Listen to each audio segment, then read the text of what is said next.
Welcome to another episode of Kelvin's Kitchen, where it's all about one of my favorite dishes, Lomo Saltado. I'm going to show you how to make two different versions, one chicken, one steak.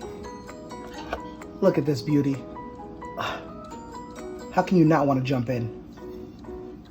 Let's get cooking. We're going to start off with all of our mise en place, which means all of our prep. I love to get the prep out of the way first. I'm going to start off with plum tomatoes. We're going to cut them in half, then in thirds or quarters, depending on how big the tomato is. We're going to put the tomato to the side and reserve for later, because that's going to be one of the last things we add into our lomo. Next, we're going to use our red onion. I like to cut the onion down the middle first, cut the ends off, and we're going to remove the outer shell, which is what I like to call this outer layer right here. If you like more onions, you can use the whole onions. Since I'm cooking so much at home nowadays, I'm only going to use what I need. I'm only going to use half of an onion. Every time you scrape with the knife, make sure you scrape with the top of the knife, not your sharp side. That makes your knife dull. So we're going to cut the onions into about little inch pieces. You see this half an onion I'm using for 6 pieces. Then we're going to break it apart, and as we're doing with the tomatoes, we're going to reserve for later use.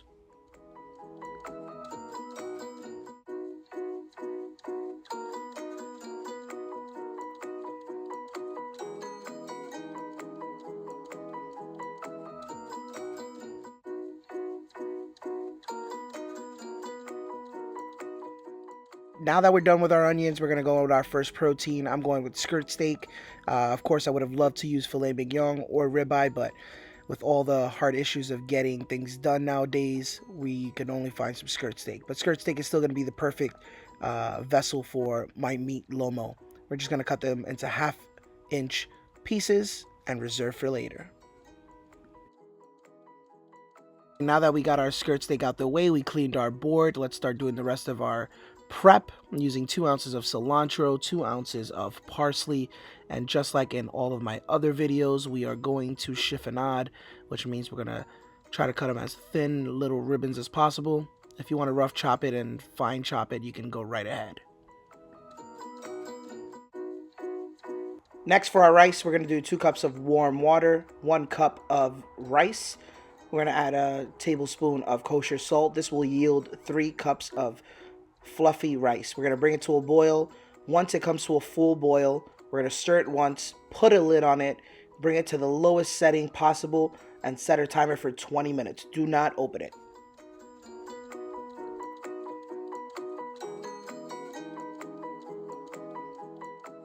All right, now it's time to start the cooking process. I added 2 ounces of vegetable oil. We're going to add our skirt steak. Most important thing, leave your skirt steak alone. Leave it in your pan. Make sure you're at high heat. This is going to take about 2 minutes. Once we hit the 2-minute mark, we're going to turn our steak.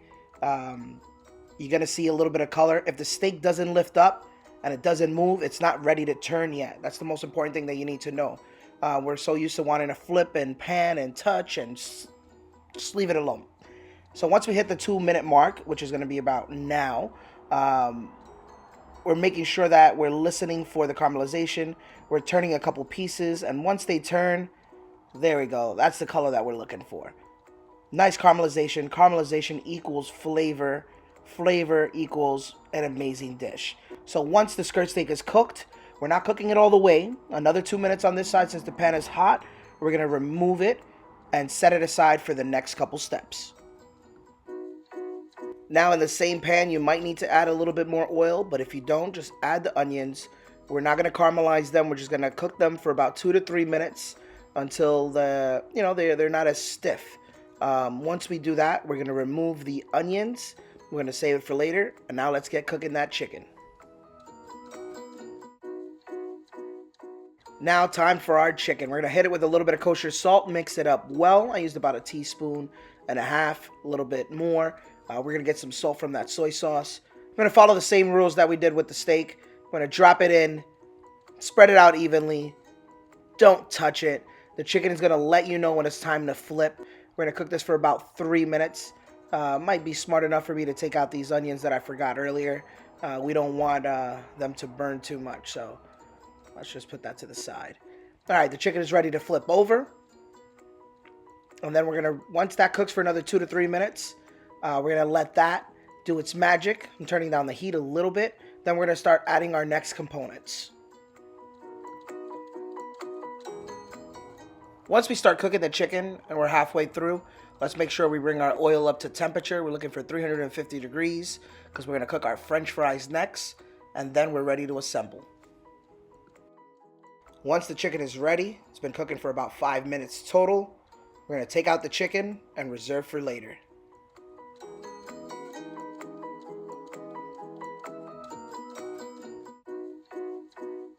So we're going to lightly drop in enough French fries for 2 orders. Since I am doing a chicken and a steak, I'd rather have everything ready so it makes it easier to assemble.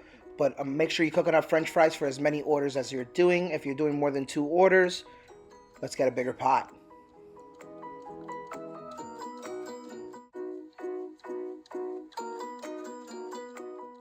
Right, the pan is ready to go. We're adding our chicken first. We're going to add half of the onions, half of the tomatoes. Make sure that all of your mise en place is right next to you, ready to go. Here I accidentally dropped my parsley. I don't know how, but it is falling in 3, 2, 1. There goes the parsley. It was from the wire. Make sure it doesn't happen to you. We're going to add our ingredients right now after about a minute of cooking. We're not seasoning it again with salt. We're adding 2 ounces of rice wine vinegar, and there the facial begins. We got a nice 4 ounces of soy sauce. The aroma is incredible. I'm going to cook that for about 30 seconds. The flavor is going to concentrate. The sauce starts to reduce.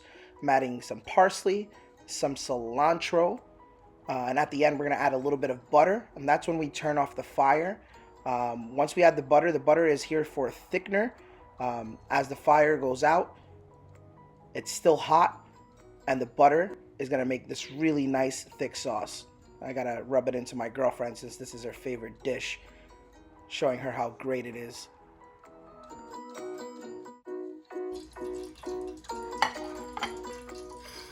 So I took my perfectly cooked rice in one of these little ring molds or containers, or pretty much plated in the center if you don't have a ring mold.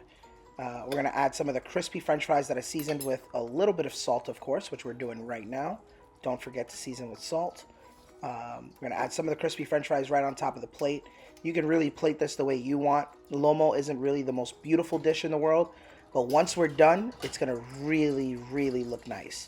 So I'm going to take a pair of tongs and put on, well, let's use a spoon first. I'm going to add some of the sauce in the center because we want to make sure that it gets soaked up, you know. So we're going to grab the tongs. The tongs are going to start piling on the chicken, the red onions, the tomatoes. It's okay if it doesn't fall. If it doesn't stand up tall, it's going to fall apart. It's okay. Just try to keep it as nice and clean as possible. Then we're going to go back to the spoon and make sure we take all of that beautiful juice, pour it completely over the dish and around. Wow, that sauce is decadent. Getting hungry looking at this. It's like, how can your mouth not water? The smell, the flavor profile, the textures. You can literally see it coming together right in front of you. Then, once we add that last little bit of sauce, put some herbs on it, a little bit more fresh parsley, more cilantro. If you're fancy like me, you're going to have a little bit of micro cilantro in-house. I'm using it for presentation, but I'm also using it for flavor, because then once you take a bite, oh my God. Oh my God. Let's go right on to the steak now before we take a bite out of this. All right, so same thing. We're going to add a little bit of oil. We're going to add our steak, the rest of the onions, the rest of the tomatoes. This is only if you want to do 2 different dishes. Cook it for about 30 seconds. Then, of course, time to add our ingredients. We're going to add 2 ounces of rice wine vinegar once again. Stir that in. We're going to add 4 ounces of soy sauce. Here comes that soy sauce facial now. Can only imagine every time I cook what my hair smells like when I take a shower. Whatever I cook, that's what it smells like. All right, we're going to let this marinate together. We're going to add the rest of the parsley. I got a lot of cilantro left over, so I'll be using a good amount of that. I'm going to let this come together, reduce a little bit more. I love the fresh herbs. It gives it a great vibrant color, and it actually does add a lot of flavor. We're going to add the teaspoon of butter Let this come together. I can't wait to plate this one. This one's my favorite.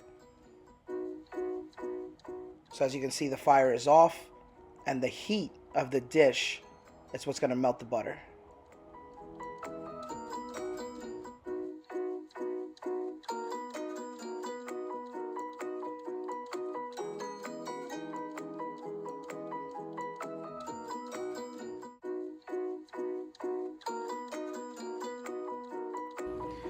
All right, plating time. What I like to do is put my fluffy rice into one of these little containers. They're about a cup worth. Keeps the portion control as well. Flip it over. I want to put my rice right in the center. If you want less rice, you can put less. If you want more, you can put more. This is just how I plate it. Got my French fries that are nice and crispy. I'm gonna put some in the center. It's okay if my rice falls apart. We're still gonna pour all of our beautiful liquid right over. So let's start with the steak. A couple pieces of the steak right on top. Center. Tomatoes. Just gonna stack it all up.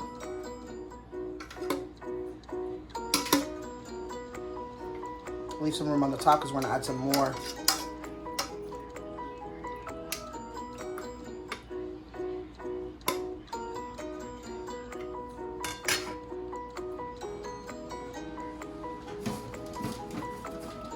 Put on some extra French fries on top. And the magic sauce right over the dish. This is what's gonna give you all that love on the bottom. A little bit around the plate.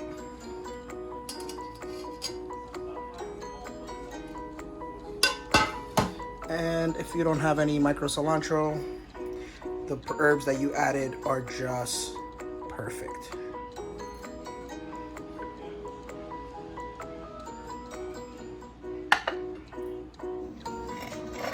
Look at how beautiful this dish is.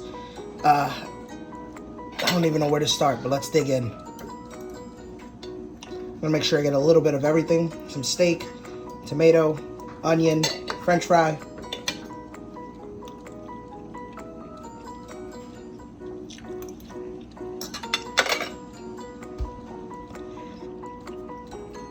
The burst of flavor is incredible. All we're missing is a salsa guacamole. Couldn't find the ingredients, but I promise I'm gonna show you how to make that because it's a game changer. You can make this spicy, you can leave it just as it is, but the vinegar, the marinade, the sauce, is just an overall great dish. Don't forget to like and subscribe. Thank you for tuning in to another episode of Kelvin's Kitchen, and I'll see you soon. Happy eating.